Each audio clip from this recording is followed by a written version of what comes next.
hero ឈូបើសិនជាគ្នាយើងអត់សូវចេះប្រើ skill ទី1 skill ទី2គឺប្រកាសជា offlane ចាញ់គេហើយជាដំបូងគឺយើងមកកាក់ lane អញ្ចឹងមកស្គុនងរ៉ាក់នងអញ្ចឹងទៅហើយដៃគូរបស់យើងហ្នឹងគឺ Gavinivia បន្ទាប់ពីកាក់ minion ហើយគឺជា7 recommend ណាឲ្យគ្នាយើងដើរមកមើល blue របស់គេបន្ទាប់មកទៀតបើសិនជាគេអត់ស៊ី blue ហ្នឹងទេគឺយើងចូលទៅ mid ទៅជួយគ្នាបន្តិចទៅបើសិនជា mid lane អត់មានការវាយគ្នាទេគឺយើងបញ្ញាប់ឡើងមក EP វិញហើយដល់ពេលដែលយើងចេញពី mid lane មកដល់ EP Gavinivia នេះប្រហែលជាម៉ែប្រើតិច BJ នេះមើលទៅអត់ដើរអត់អីទេអញ្ចឹងឯងក៏ខ្ញុំស៊ីគាត់មួយទៅបន្ទាប់មកទៀតអ្វីដែលយើងត្រូវធ្វើនោះគឺយើងមកយកសัตว์កោចឹងដល់ស្អាហ្មងនេះសัตว์ហ្នឹងគឺមានអត្ថប្រយោជន៍ខ្លាំងណាស់នៅពេលដែលយើងញ៉ាំវាទៅគឺវាបូក level ឲ្យយើងហើយបូកកាក់ទៀតហើយបន្ទាប់មកទៀតខ្ញុំក៏បាន level 4 ល្មមហើយក៏ Gavinivia ហ្នឹងគេនៅតែ level 3ទេក៏ប៉ុន្តែគឺយើងត្រូវ clear minion ឲ្យលឿនព្រោះអីថតកើតហើយយើងមកជួយវាយថត hyper យើងហើយនៅពេលដែលវាយសុកហ្នឹងខ្ញុំឃើញ Novria គេចង់បាញ់យកថតអត់មានរឿងយកថត hyper ខ្ញុំទេចង់ទៅណាជាន់មួយតតមួយជើង Helda ដំយើងទៀតគឺសិន C base តែកន្លែងហ្នឹង Big Helda ចាប់ដំពងហើយយើងក៏ recall នៅហ្នឹងអីចឹងទៅ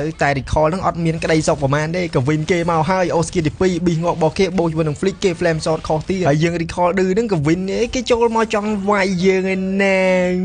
ចង់ចាប់ខ្វេះគូតខ្ញុំហ៎ប្រហែលជាគាត់ខ្នាញ់យើងខ្លាំងហើយមើលទៅនៅពេលដែលគាត់ហក់ចូលមកយើងចាំតែ Oski ទី2ចាញ់ហើយកន្លែងហ្នឹងគឺខ្ញុំដឹងថា Win មាន skill ទី2អញ្ចឹងក៏ខ្ញុំស្គូនងរ៉ាក់នងលេងមួយគាត់សិនអីចឹងណាឥឡូវនេះក៏ដល់វគ្គមែនតែនហើយគឺយើងវាយយកសัตว์ក្តាមមួយដើម្បីជំនួយឲ្យ level ឡើងលឿនហើយមើលទៅការយកសัตว์ក្តាមនេះគឺពិតជាមិនងាយស្រួលទេក៏ Win នេះមកកឡុកដល់កអញ្ចឹងក៏កាត់ skill មួយតតមួយជើងថែមមួយដៃដេហើយអ្វីដែលយើងត្រូវធ្វើបន្ទាប់ទៀតគឺ clear minion បន្ទាប់ពី clear minion ហើយក៏ Win គេក៏កើតហើយថតហ្នឹងក៏កើតដែរអញ្ចឹងគឺយើងមកជួយ hyper យើងហើយមើលទៅ hyper របស់យើងហ្នឹងដូចជាអត់ហ៊ានចូលទេដោយសារតែគាត់អស់ឈាមគាត់ខ្លាច Fanny ចាក់គូតអីចឹងណាអញ្ចឹងហើយគឺយើងនៅលេងជាមួយនឹង Helda ឲ្យគាត់ដំឲ្យអស់មកយើងទាត់ combo flick ចូលដល់ក្នុងផ្ទះក៏ប៉ុន្តែសយអីទាត់អត់ដាច់ទេហើយក៏ Win មកទៀតអញ្ចឹងហើយក៏ខ្ញុំប្រើ skill ទី1 skill ទី2កាត់តជាមួយនឹង skill ក៏ Win វាយ Helda ដាច់ឲ្យគ្នាខ្ញុំហ្នឹងក៏មកហើយមិញហ្នឹង Franco ហុកអីគេមើលអត់ឃើញផង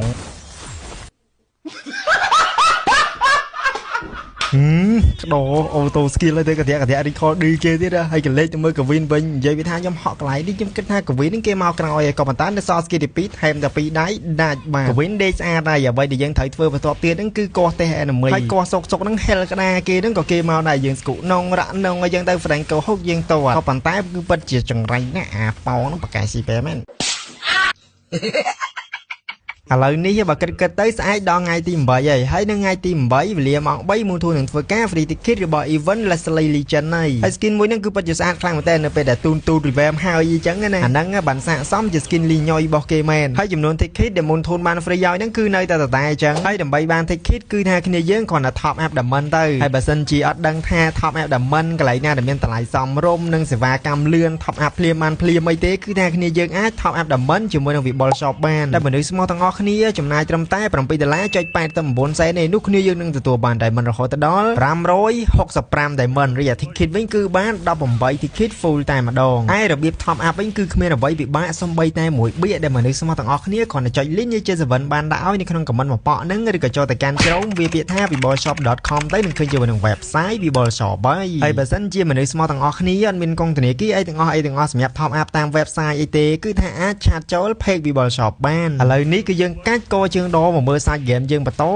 ហើយបើសិនជាគ្នាយើងមានតម្រូវការចង់ទិញឬក៏លក់ account ប្រញាប់លុយអីចឹងណាចង់ទិញ account ដែលមានតម្លៃធូរឬក៏ចង់លក់ account ភ្លាមបានលុយភ្លាមអីចឹងណាគឺថាគ្នាយើងអាចឆាតទៅ Official Online Gaming បានតែកន្លែងគាត់ទិញលក់ account មានតម្លៃសមរម្យខ្លាំងមែនតើឥឡូវយើងកាច់កជើងដោមកមើលគូសុន deal កូនេះគេ deal ហ្នឹងត្រូវហើយអាប៉ោងហ្នឹងបានតែស៊ីបែទេហុកវិញគឺថា auto skill យកហ្មងហើយកន្លែងនេះគឺខ្ញុំស្គូនងរ៉ាក់នងទៅថាចង់តត Novria តែគេទៅក្រោយបាត់ហើយអញ្ចឹងគឺយើងអមឡៃឡាមក Fanny ចូលមកយើងតតមួយផាងលាក់ដល់ដីថែមតែមួយជើងទៀតស៊ីបែសេហើយយើងចាញ់តែពីនឹងមកគឺយើងមក Goland ដើរចុះដើរឡើងនេះមកកន្លែងបើ Fanny នេះឃើញ Fanny មកស៊ីបើក៏ស្គូនងរ៉ាក់នង combo flick តតមួយជើងបាក់ក៏យើងដោស្អាតលួចបើទៀតហើយកន្លែងហ្នឹងហាលីហៅឲ្យទៅវាយឡតអញ្ចឹងហើយក៏យើងមកជួយវាយឡត hyper យើងបន្ទាប់ពីយើងញ៉ាំឡតហើយគឺយើងមកបុករុក turret enemy ហ្នឹងហើយជីមីតមួយបន្ទាប់មកក៏ទៅស៊ី Goland មួយទៀតហើយ Gusen គេបោះកបិតជាប់កន្លែងនេះយើង flicker ចេញតន់បើមិនតន់នេះក៏ Win ហក់មកវាយងាប់ទៀតហើយយើងចាញ់តែពីហ្នឹងមកក៏បបោ Gusen ដេញវាយ Helda យកមកទៅឈាមច្រើនអញ្ចឹងហើយបោរៀងច្រើនតិចបានដែរហើយបន្ទាប់មកទៀតគឺយើងចូលវាយ enemy ដល់ផ្ទះហ្នឹងហើយនៅ South Novria មួយនោះអត់មានណា clear minion ទេស្គូនងរ៉ាក់នងទៅវាយសិតតែ flicker ហើយកន្លែងហ្នឹងកន្លែងត្រូវវាយ Fanny បានហើយណាគុំតែគ្នាខ្ញុំបុកផ្ទះតន់គុំអីវាយ Fanny បានមួយ kill ទៀតទេហើយគ្នាយើងកុំភ្លេចជួយ follow like share J7 ម្នាក់មួយផងណាការ like share និង comment របស់គ្នាយើងគឺពិតជាសំខាន់ណាស់ឲ្យ J7 មានកម្លាំងចិត្តធ្វើវីដេអូបន្តទៀត